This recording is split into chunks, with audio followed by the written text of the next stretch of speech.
Bismillahirrahmanirrahim. Assalamualaikum warahmatullahi wabarakatuh. Selamat pagi, salam sejahtera untuk kita semua. Yang saya hormati Bapak Dr. Subhan Ajrin Sudirman MA, selaku dosen pengampu psikologi abnormal. Dan yang saya sayangi teman-teman seperjuangan. Baik, kami dari kelompok 9 ingin menyampaikan hasil diskusi kami mengenai gangguan penggunaan zat yang beranggotakan saya Putri Aprianur dengan NIM 2115040147, rekan saya Fatimah Zahara dengan NIM 2115040163, dan Vira Anastasia dengan NIM 2115040169. Sebelumnya, saya ingin bertanya, apa itu gangguan penggunaan zat? Gangguan penggunaan zat adalah gangguan yang melibatkan penggunaan maladaptif dari zat-zat psikoaktif. Gangguan penggunaan zat memiliki dua tipe, yaitu penyalahgunaan zat dan ketergantungan zat. Yang pertama yaitu penyalahgunaan zat.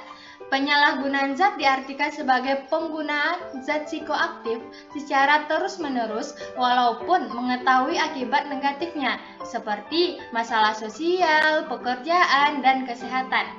Yang kedua, yaitu ketergantungan zat.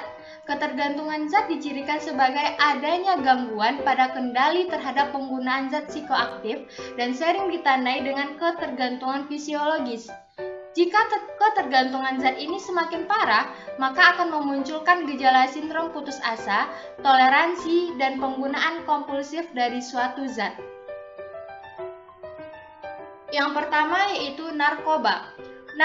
Narkoba singkatan dari narkotika, psikotropika, dan bahan adiktif berbahaya lainnya adalah bahan atau zat yang jika dimasukkan dalam tubuh manusia, baik secara oral atau diminum, dihirup, maupun disuntikkan, dapat mengubah pikiran, suasana hati, atau perasaan dan perilaku seseorang. Bagian-bagian narkoba yang pertama yaitu terdiri dari narkotika. Narkotika adalah zat atau obat yang berasal dari tanaman atau bukan tanaman, baik sintesis maupun semisintesis, yang dapat menyebabkan penurunan atau perubahan kesadaran, hilangnya rasa, mengurangi sampai menghilangkan rasa nyeri, dan dapat menimbulkan ketergantungan. Bagian kedua yaitu psikotropika. Psikotropika merupakan zat atau obat bukan narkotika, baik alamiah maupun sintesis, yang memiliki khasiat psikoaktif melalui pengaruh selektif pada susunan saraf pusat yang menyebabkan perubahan khas pada aktivitas normal dan perilaku. Efek penggunaan psikotropika diantaranya yaitu pertama stimulan, yaitu efek kecanduan ini menyebabkan penggunanya harus selalu mengkonsumsi zat tersebut agar kondisi tubuh tetap prima. Yang kedua yaitu halusinogen, yaitu efek yang sering dialami oleh pemakai di mana persepsinya menjadi berubah dan merasakan halusinasi berlebihan. Yang ketiga yaitu depresan. Jika digunakan secara berlebihan, penggunanya bisa tertidur terlalu lama dan tidak sadarkan diri. Baik, materi selanjutnya akan dijelaskan oleh rekan saya yaitu Vira Anastasia. Kepada Vira dipersilahkan. Baiklah, saya akan menjelaskan materi yang ketiga yaitu bagian dari narkoba, yaitu bahan adiktif, yaitu zat atau obat bukan narkotika atau psikotropika, tetapi berpengaruh buruk pada kerja otak. Contohnya, minuman beralkohol, rokok, dan lain sebagainya. Selanjutnya, penyebab seseorang menggunakan narkoba. Yang pertama, yaitu individu. Kurangnya percaya diri, kurang tekun, dan cepat merasa bosan atau jenuh. Rasa ingin tahu dan ingin mencoba, mengalami depresi atau cemas, atau memiliki persepsi hidup yang tidak realistis. Yang kedua, lingkungan. Perubahan dalam struktur sosial, dasarnya pengaruh teman, migrasi dari desa ke kota, kurangnya pendidikan dan keterampilan, dan kurangnya penghayatan kehidupan beragama dalam keluarga maupun pribadi.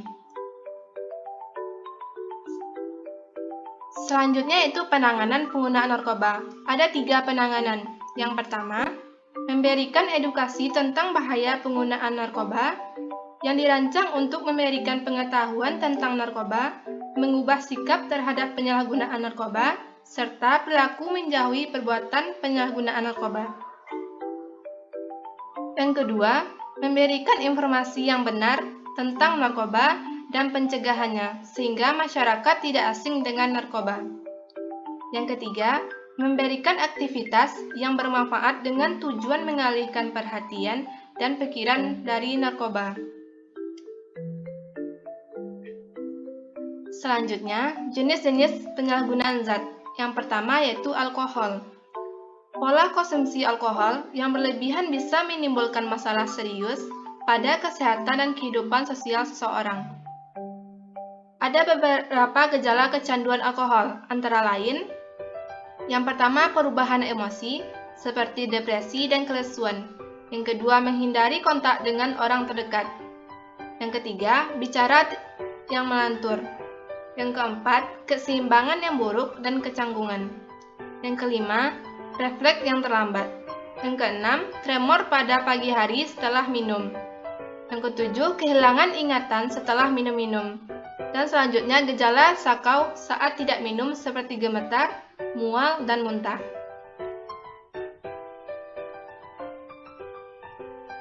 Selanjutnya, penyebab seseorang menyalahgunakan zat yaitu faktor psikologis, seperti stres, depresi, dan kesulitan beradaptasi.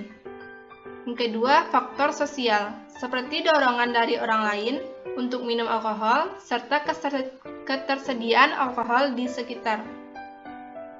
Yang ketiga, faktor lingkungan, misalnya berada di lingkungan yang menganggap normal konsumsi alkohol secara berlebihan. Yang keempat, faktor genetik, seperti memiliki orang tua dengan masalah kecanduan alkohol. Selanjutnya yaitu penanganan. Dibutuhkan penanganan yang lebih dari sekedar menghilangkan kebiasaan minuman berlebih. Jenis-jenis penanganannya ada 4. Yang pertama, penanganan tradisional di rumah sakit. Yang kedua, penanganan biologis. Yang ketiga, pendekatan kognitif perilaku. Yang keempat, memanfaatkan dukungan sosial. Baik, materi selanjutnya akan dijelaskan oleh Fatimah Zahara. Kepada Fatimah dipersilahkan. Baik, materi selanjutnya yaitu jenis-jenis penyalahgunaan zat yang kedua, nikotin dan merokok. Nikotin umumnya terdapat pada produk tanaman tembakau seperti rokok. Penderita kecanduan nikotin biasanya sulit berhenti merokok karena efek ketergantungan dari zat nikotin serta adanya gejala putus nikotin. Gejala kecanduan nikotin yang pertama, tidak sanggup berhenti merokok meski telah mencoba untuk berhenti beberapa kali. Yang kedua, tetap merokok saat menderita gangguan paru-paru atau jantung meski tahu merokok dapat memperburuk kondisi tersebut. Yang ketiga, menghindari berkunjung ke tempat-tempat bebas rokok. Kecanduan nikotin disebabkan oleh kebiasaan merokok atau menggunakan produk tembakau lainnya seperti permen karet yang mengandung tembakau, cerutu, atau rokok elektrik. Kecanduan nikotin dalam bentuk rokok dapat diatasi dengan menghentikan kebiasaan merokok.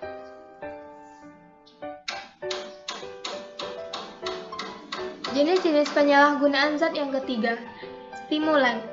Jenis stimulan ada 3, yaitu yang pertama amfetamin.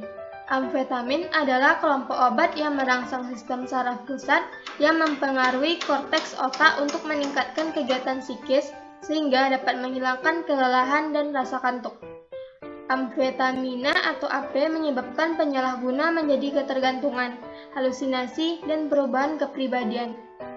Gejala kecanduan amfetamin yang pertama, tidak mampu menyelesaikan atau melakukan tugas. Kedua, tidak nafsu makan dan mengalami penurunan berat badan drastis. Yang ketiga, mengalami kecemasan dan insomnia. Yang keempat, mengalami halusinasi visual atau pendengaran. Penyebab penyalahgunaan zat ini yang pertama memiliki akses mudah untuk mendapatkan amfetamin. Yang kedua mengalami depresi, gangguan bipolar, gangguan kecemasan atau skizofrenia. Yang ketiga memiliki hidup yang penuh tekanan. Yang kedua metamfetamin. Gejalanya berupa iritasi mata, mual-mual hingga kematian.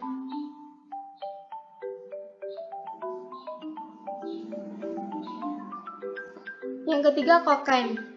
Kokain termasuk dalam narkotika dan obat berbahaya. Bila disalahgunakan, obat golongan stimulan ini dapat memberikan efek adiksi atau kecanduan yang tidak hanya berdampak pada fisik, tetapi juga psikologis penggunanya. Bahkan, penyalahgunaan kokain juga dapat menyebabkan kematian. Gejala kecanduan kokain dapat memberikan efek kegembiraan yang berlebihan bagi si pengguna, sering merasa gelisah, menurunnya berat badan, timbul masalah pada kulit, mengalami gangguan pernafasan, sering kejang-kejang. Jenis-jenis penyalahgunaan zat yang keempat, sedatif. Sedatif menyebabkan melambatnya berbagai aktivitas tubuh dan mengurangkan responsivitasnya yang mencakup opiat, kelompok sedatif yang menimbulkan kecanduan dalam dosis sedang. Sedatif sintesis, kelompok sedatif utama yang berbentuk obat. Gejala sedatif yaitu bicara cadel, gangguan perhatian atau memori, gaya melangkah tidak mantap, inkoordinasi, dan stupor atau koma. Penanganan sedatif dan stimulan yang pertama psikiater dan yang kedua rehabilitasi.